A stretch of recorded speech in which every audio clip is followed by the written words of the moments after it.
que a don Rodrigo Chávez, según la última encuesta del CIEP, le apoya un 55%, ¿verdad? Lo cual, comparándolo con otros gobiernos, es un apoyo considerable. Y ese 55% está relacionado con un 50% más o menos de la ciudadanía que valora muy negativamente la institucionalidad, que ha valorado muy negativamente a la Asamblea Legislativa, que ha valorado muy negativamente a la Contraloría, que ha valorado muy negativamente a los partidos políticos en general. Hay una realidad en la cual la confrontación, el discurso confrontativo, el estilo confrontativo de don Rodrigo Chávez busca precisamente cohesionar ese apoyo del 50%, cuando sobre todo venía cayendo de un 79% en el 2022 y lo logró detener en un 50%, que repito, sigue siendo un apoyo considerable. Por lo tanto, hay que tener en cuenta eso, es decir, hay por lo menos la mitad de la población que está conectando claramente con el discurso de don Rodrigo, que se siente representado por don Rodrigo Chávez. Yo le mencionaba a usted en el programa anterior en el que tuve el placer de estar sobre el discurso de don Rodrigo Chávez de contraste. La yuxtaposición de contraste es básicamente tomar dos ideas y contrastarlas, ¿verdad? Así de sencillo. Y la yuxtaposición de contraste que utiliza don Rodrigo Chávez es la de nosotros contra ellos. Y cuando hablamos de nosotros contra ellos es el pueblo contra los enemigos del pueblo. Entonces ahí don Rodrigo Chávez en su discurso habla del pueblo contra los políticos tradicionales, contra los corruptos, contra los políticos que sean, cuando él menciona, por ejemplo, Costa Pobre, Costa Rica, ¿verdad? Los políticos que no piensan en el pueblo. Entonces don Rodrigo Chávez se posiciona en su discurso del lado del pueblo, que cuando hablamos de pueblo realmente es ese 55% que le apoya, ¿verdad? Cuando se posiciona de ese lado, entonces él lanza un reto a los diputados y le dice a los diputados: ¿ustedes de qué lado están? ¿De nosotros, el pueblo, o de esos políticos? Y esa es la gran estrategia o el gran objetivo del discurso de don Rodrigo Chávez: posicionar ese contraste entre nosotros y ellos. Y si los diputados, por ejemplo, no se posicionan en su quehacer, en su discurso del lado del pueblo, entonces están del lado de los enemigos precisamente del pueblo, que son esos que le he mencionado. El referéndum, doña Evelyn, es una táctica de ganar, y me explico. Si el referéndum se aprueba, que yo creo que se debe aprobar, porque ningún político en este país, en cualquier país, debe ir en contra de la figura del referéndum, de la figura de permitirle a la ciudadanía decidir, ¿verdad?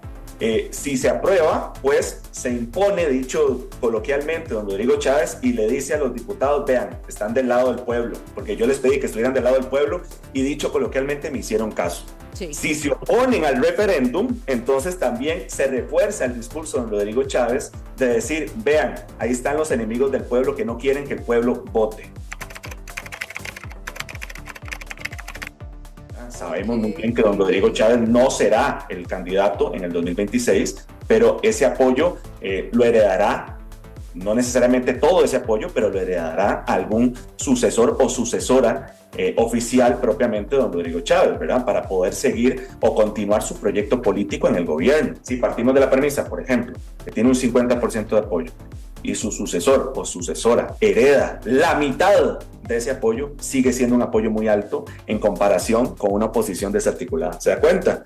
Entonces uno esperaría precisamente que los rodriguistas de ahí vayan a apoyar, como es un apoyo personalista hacia don Rodrigo Chávez, van a apoyar probablemente la mayoría, no digo que todos, porque esto no es homogéneo, repito, los bloques no se mueven así como si fuera una masa unipensante, ¿verdad? Pero es un apoyo hacia don Rodrigo Chávez, y entonces ahí habrá dentro de su gobierno quienes quieran el apoyo o la palmadita, dicho coloquialmente, en la espalda, que le digan: usted va, ¿verdad?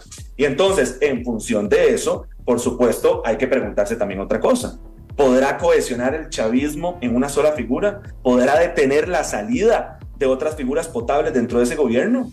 ¿Verdad? Vean lo que pasó con don Luis Amador. Está clara la estrategia que tiene el gobierno. No me queda tan clara cuál es la estrategia de la oposición, sobre todo porque la oposición son diferentes movimientos. La oposición no es homogénea, ¿verdad? La oposición no es homogénea ideológicamente, no es homogénea en partidos políticos, en liderazgos, en públicos, etcétera. Pero ya al menos en este momento don Rodrigo Chávez tiene un 50% de apoyo.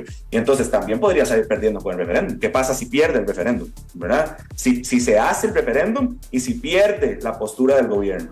por supuesto va a salir debilitado. Entonces, por eso yo le mencionaba a usted, dentro de esta competencia democrática de política, de los políticos, y que tienen que convencer a los diferentes públicos que componen la población costarricense, el electorado costarricense, pues pueden salir ganadores y perdedores, ¿verdad? Entonces hay que competir, o sea, tiene que haber una competencia, de convencimientos, hay que hacer las consultas para que el referéndum sea constitucional, ¿verdad? Que vaya blindado, que se puede hacer de acorde a la ley, ¿verdad? Pero no evitar que se juegue el partido antes, sino jugarlo y competir.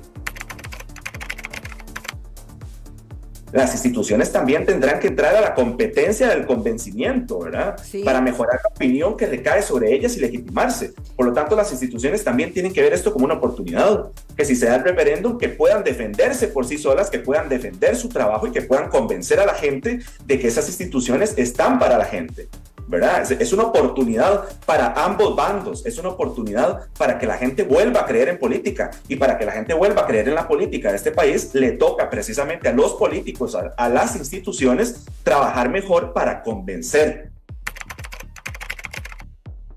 Lo importante es que don Rodrigo Chávez, en este momento, repito, hay que ver el siguiente estudio, en este momento tiene una popularidad considerable, tiene una popularidad que seguiría siendo considerable para heredar a un candidato sucesor o sucesora, y al frente, como usted bien dice, doña Evelyn, no se ven liderazgos fuertes, no se ven liderazgos que estén capitalizando grandes mayorías dentro de ese 45% al menos que no apoya a don Rodrigo Chávez.